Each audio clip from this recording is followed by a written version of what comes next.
PJ Masks Meet Mutant Star, based on the episode Asteroid Accident and All About Asteroids. Aloud was driving the HQ rocket home from a mission when all of a sudden an asteroid came out of nowhere. Aloud tried to dodge it, but the HQ rocket collided with the asteroid. Then the asteroid started flying toward Earth. "We've got to fix this," said Gecko. The asteroid landed on Earth, right in front of Romeo. Romeo couldn't believe his good luck. An asteroid fallen out of the sky just for me? But before he could run off with it, the PJ Mask landed the HQ rocket and started running toward the asteroid. Romeo would have to come back for it the next night. The PJ Mask would be ready for him. Amaya was upset about the asteroid accident. It could have landed on the school, the library, anything, she said. "Don't feel bad, Amaya," Connor reassured her. "We have to take it back into space and send it far, far away." Connor, Amaya, and Greg went to the library to find books about space. But all the books about space were gone. A boy they have never met was reading all of them. Before they could ask him any questions, he disappeared. That night, Amaya, Connor, and Greg transformed into Owlet, Catboy, and Gecko. With the PJ Robot's help, they came up with a plan to use the HQ rocket's landing claws to grab the asteroid and take it back into space before Romeo could get his hands on it.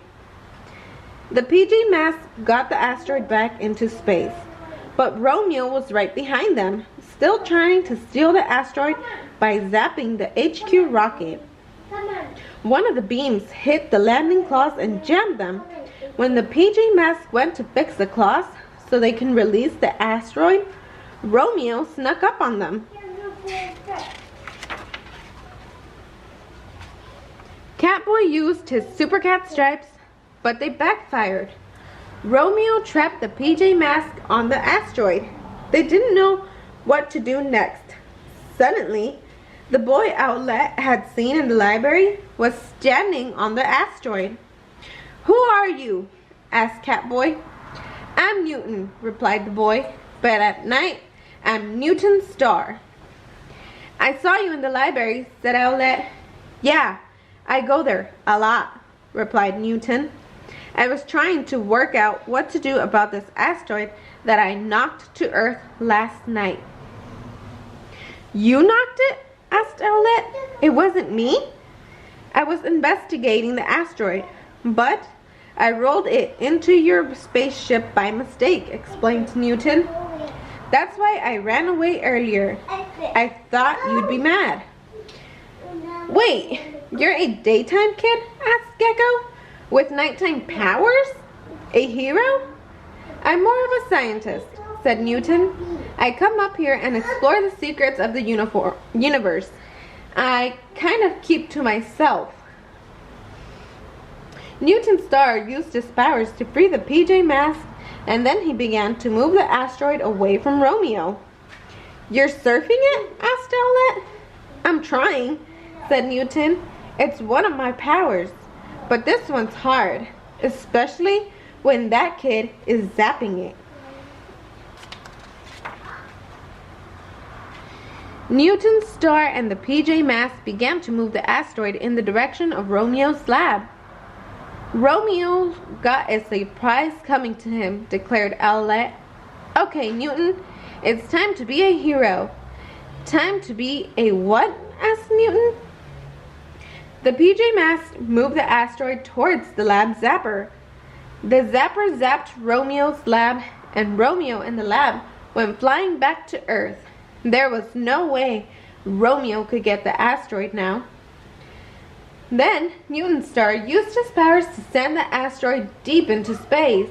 He also zoomed the PJ Masks back to the HQ rocket. The PJ Masks all shouted hooray because tonight they had met a new nighttime asteroid surfing friend.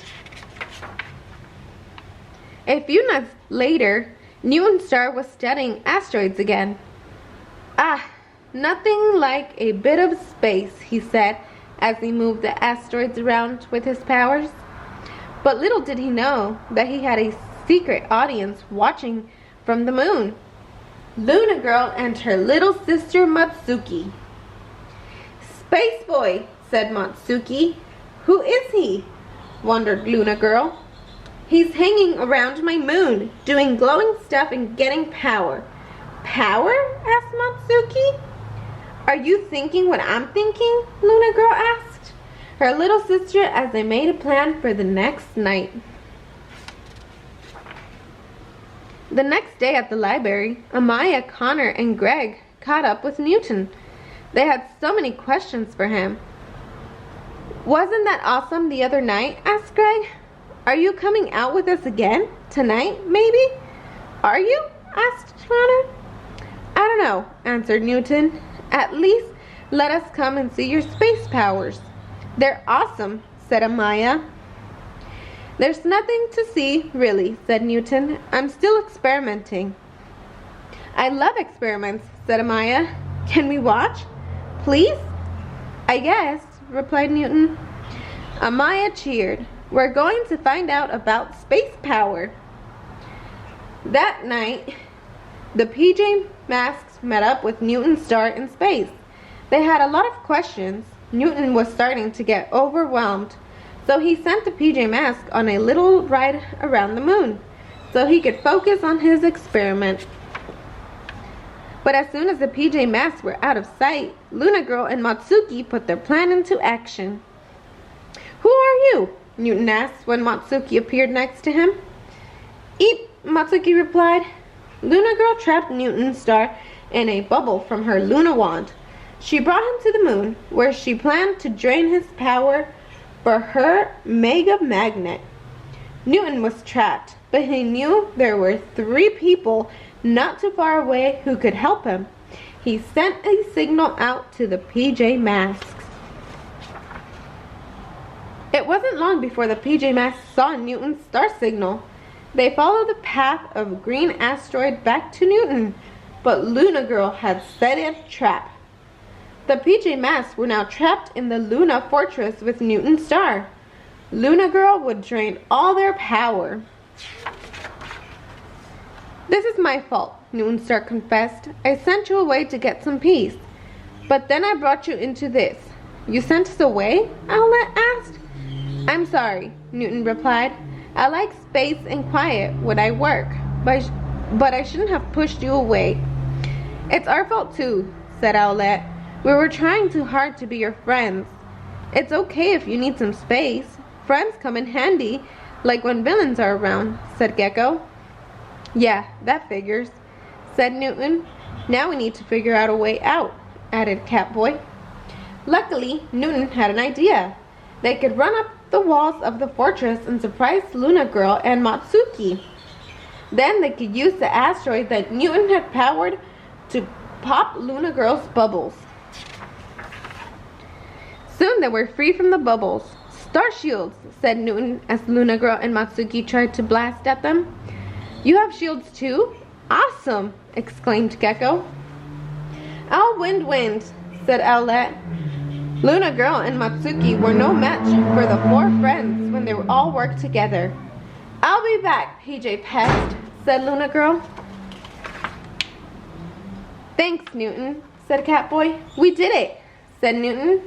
PJ Robot ran up to Newton's star and began to talk excitedly. "Shh, PJ Robot," said Catboy. "Newton needs space." "I need friends too," said Newton. PJ Mask all shout hooray, 'cause in the night we saved the day. The end.